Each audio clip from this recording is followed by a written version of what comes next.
Hi everyone, this is Kurt, and this is video one of our series of videos that we're going to go through this semester in our goal to teach you a little bit about teaching methods and the materials that you will use and design in your teaching career. And this one is the very introductory chapter from the textbook Brown and Lee that I showed and talked to you about in class.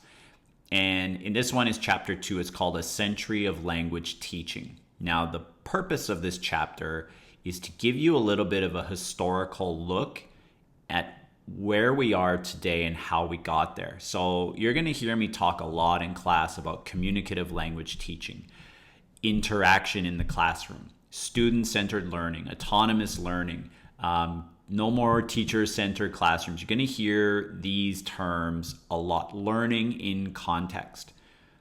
And you may ask why, or why is that important? So whenever you want to know about the current situation, of course, it's always good to go back and look at where we came from. And that's what we're going to do with this video, is look at some of the earlier teaching methods and then show why they didn't work, but what was good and what we could take from the old method and carry it on to the new methods.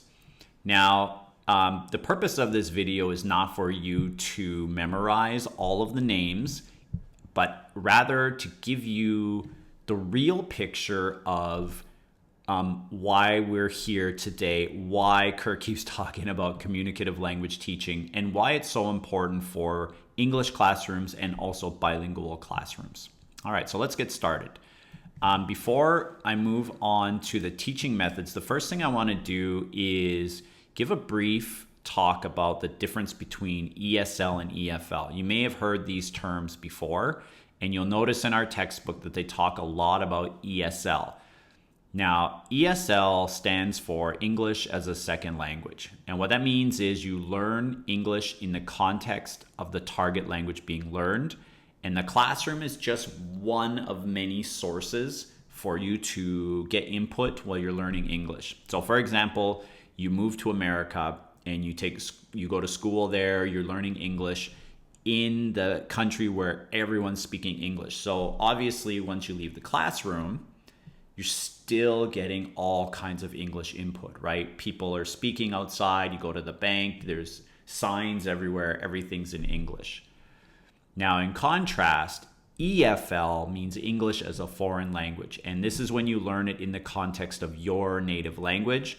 And typically the classroom is the main or only place where you're getting any kind of English input or chance to practice. So, for example, you learning English in Taiwan. Now, I know you're different because you're English majors, most of you. And so you may have the motivation to practice English outside of the classroom. But you have to think in terms of the typical student that you may have in the future.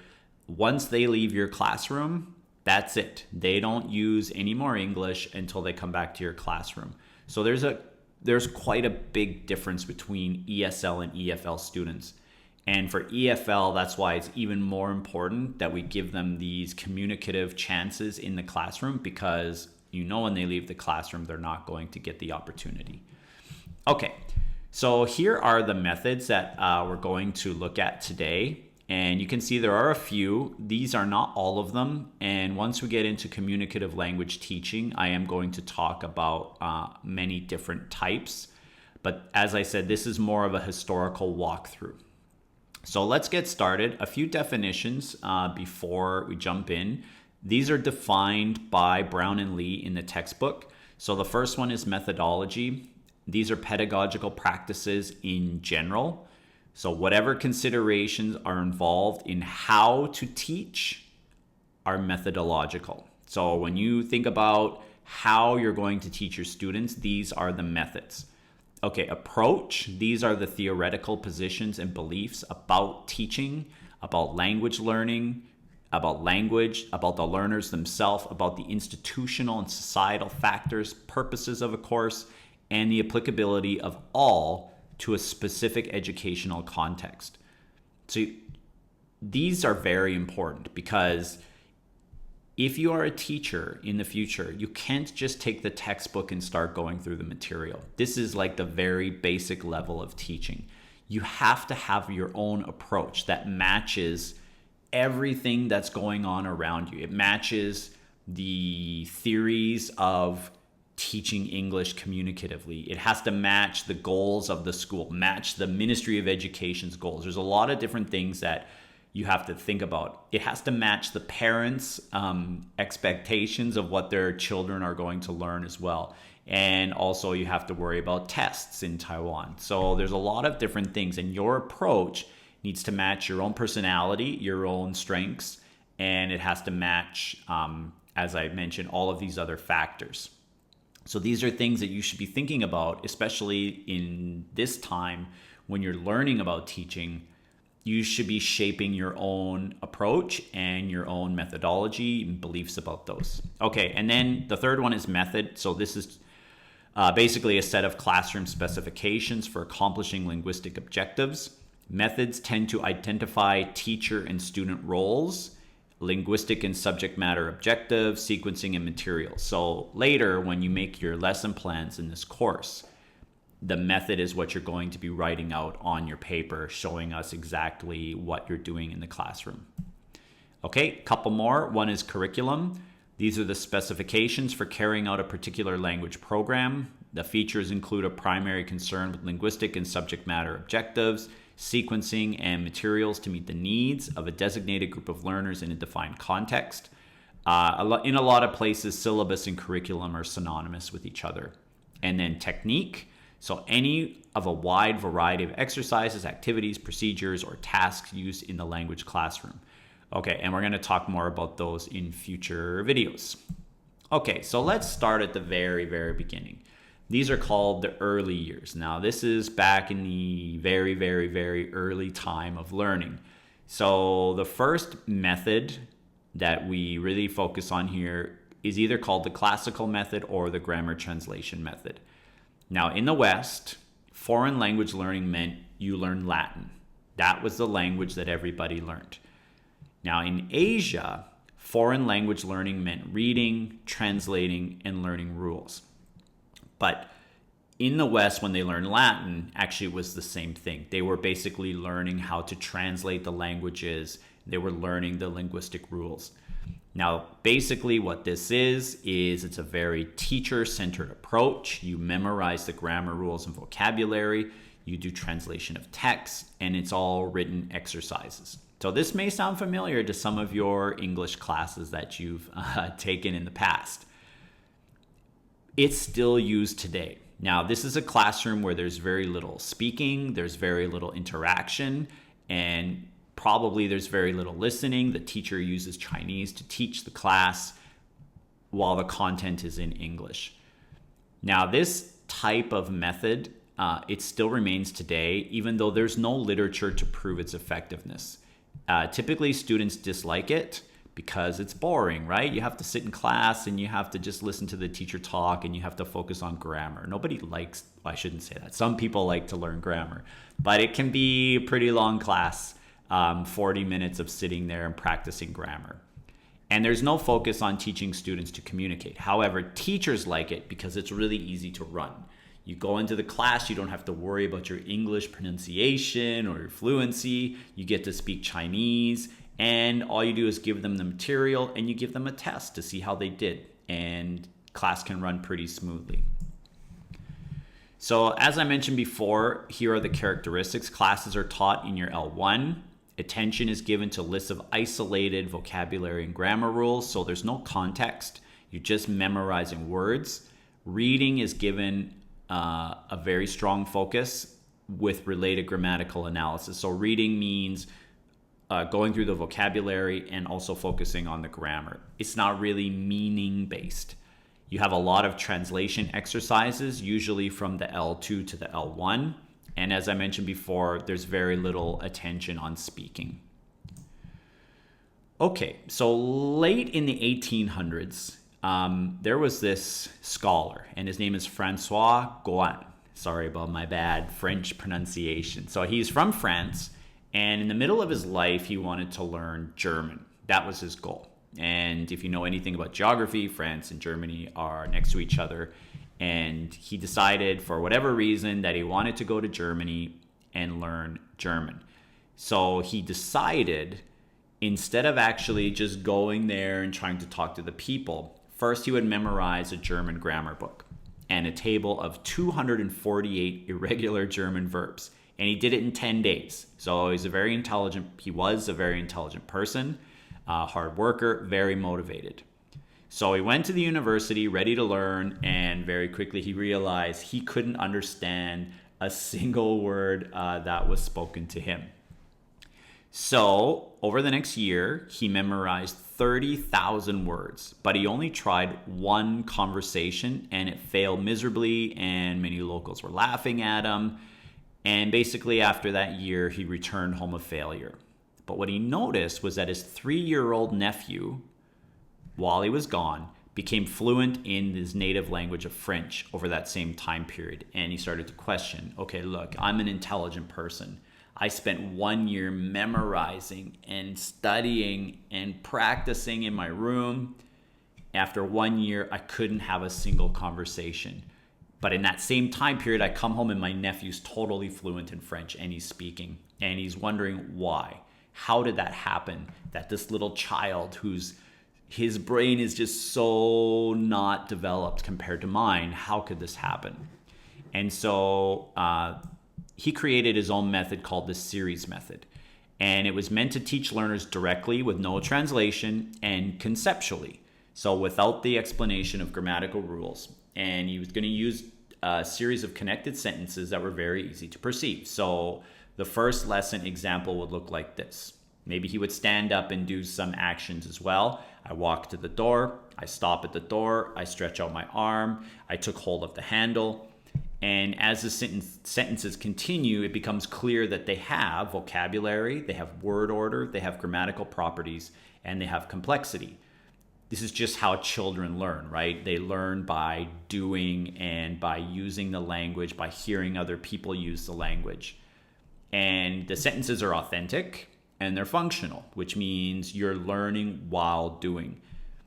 The thing is, it wasn't popular at the time because it was so different from the traditional grammar translation method. It was only later, once other methods became considered appropriate or accepted, that people realized that his way it actually had a lot of good to it. Okay, so after that came the direct method or the Berlitz method. And this was near the end of the 1880s. This is the first time where a method was accepted where people realized that foreign language learning should be more like first language learning. So there should be lots of interaction. There should be spontaneous use of the language, no translation, little or no analysis of grammatical rules. Now, the characteristics of it were that instruction was conducted 100% in the L2. Oral communication skills and listening skills were taught in small classes. Methodology was mostly modeling and practicing, and everyday, easily identified vocabulary was used, and grammar was taught inductively. So this is just like how young children learn to speak their native language.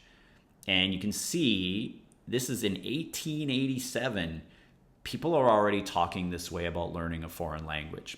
And even though they have the idea right, it still had a hard time getting rid of the grammar translation method. So what they found is that this is great for private classes. So for example, cram schools. A lot of cram schools kind of run in this way. And it was really popular in the USA and Europe in the late 1800s, early 1900s. But the problem is it just wasn't practical for public schools.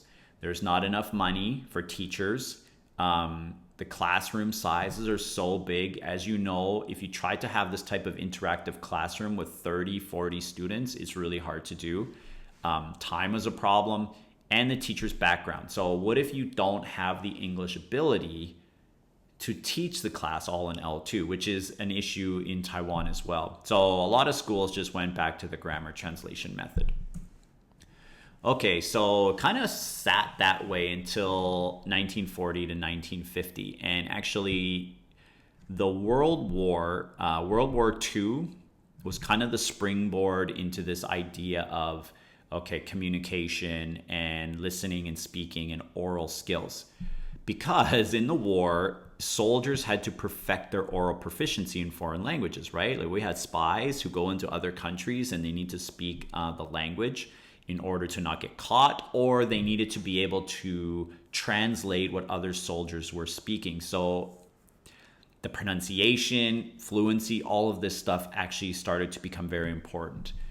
Now, in the grammar translation method, as I said before, there's no oral practice. So the audiolingual method was firmly grounded in linguistic and psychological theory.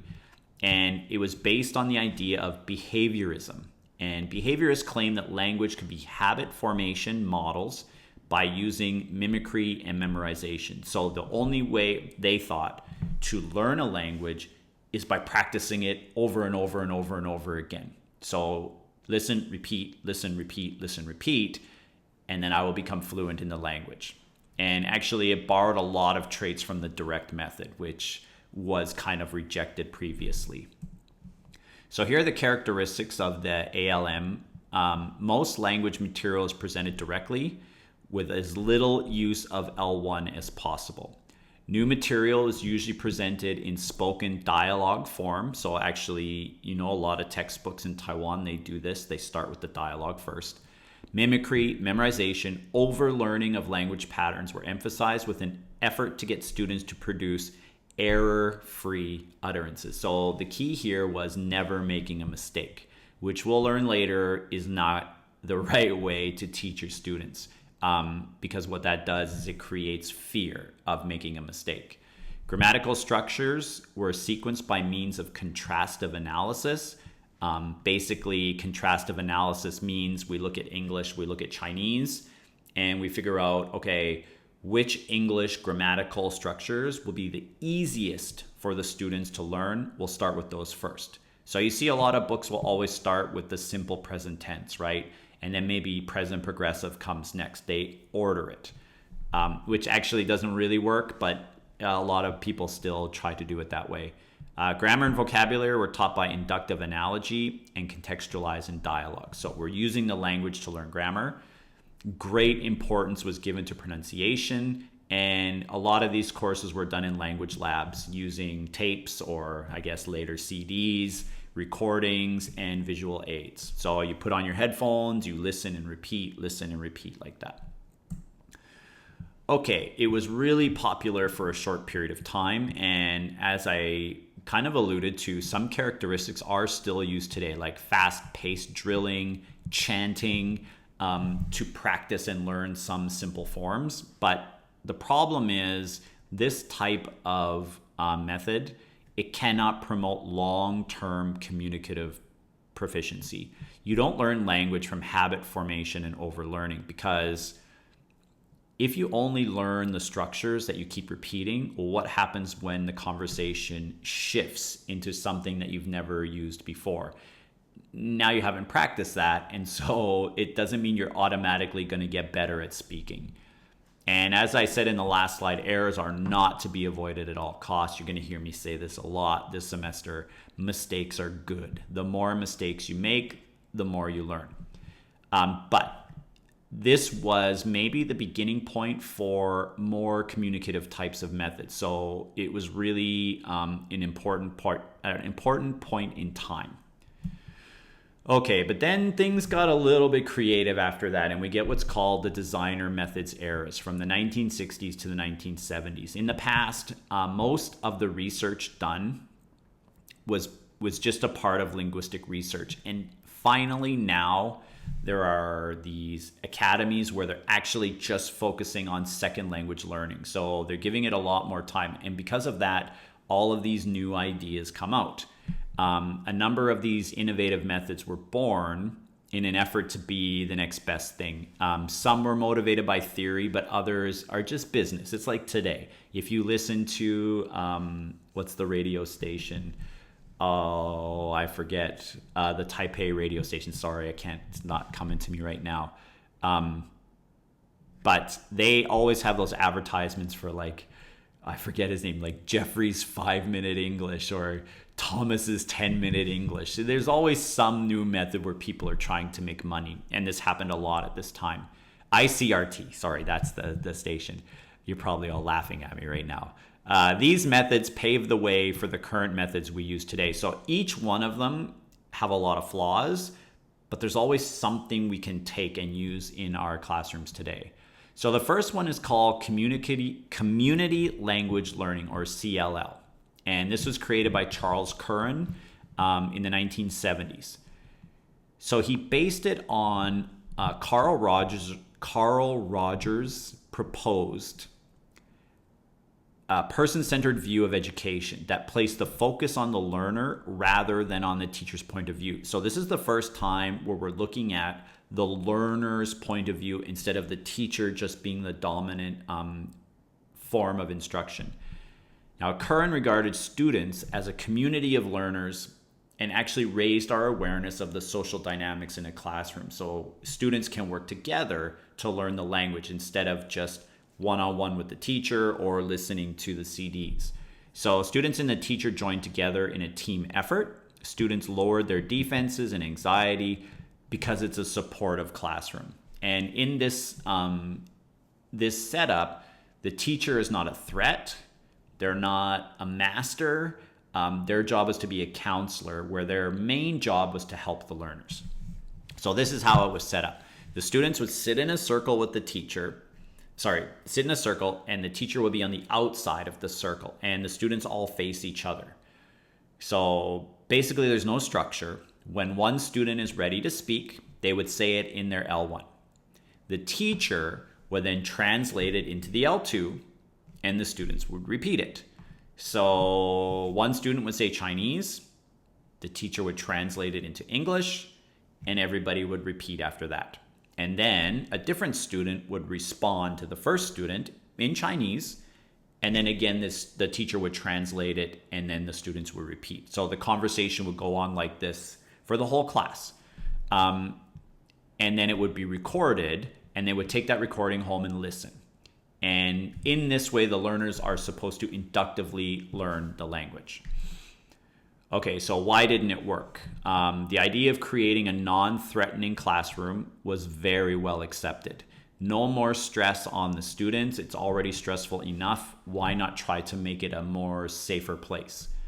But the teacher counselor was too non-directive. So imagine just sitting there if I asked you all to sit in a circle and just start talking, and maybe you're not best friends with those people. You often just sit there not sure what to say. And actually, without being natural, it's really hard to come up with English. Probably they will use Chinese a lot. Inductive learning is essential, but at the very beginning levels of language learning, you need to have a little bit more direct instruction. And it also depended on the translation ability of the teacher, of course. It's not used today, but this idea of community, student-centered classroom, student autonomy, and learning by discovery are very important in today's classrooms. Okay, next one is Suggestopedia. This is one of my favorites. This one is from Lozanov in 1979, and he contended that the human brain could process great quantities of material if you're in the right condition for learning, which basically were relaxation and giving over control to the teacher, kind of like being hypnotized. He capitalized on relaxed state of minds for maximum retention of material. So if you're relaxed, you can learn more. He used Baroque music, put the students in soft, comfortable chairs so they could relax, maybe dim the lights a little bit. And then the teacher presented the vocabulary, the readings, the dialogues, role plays, dramas, and other things. And the students would just learn inductively due to great states of relaxation. Imagine this classroom. Comfortable chair, sitting there, nice music in the background. And all I have to do is sit there and listen to the teacher talk, and everything will magically go into my brain. That's kind of the idea or the theory behind it. So this one was more of a business enterprise than a proven theory. It's very unpractical.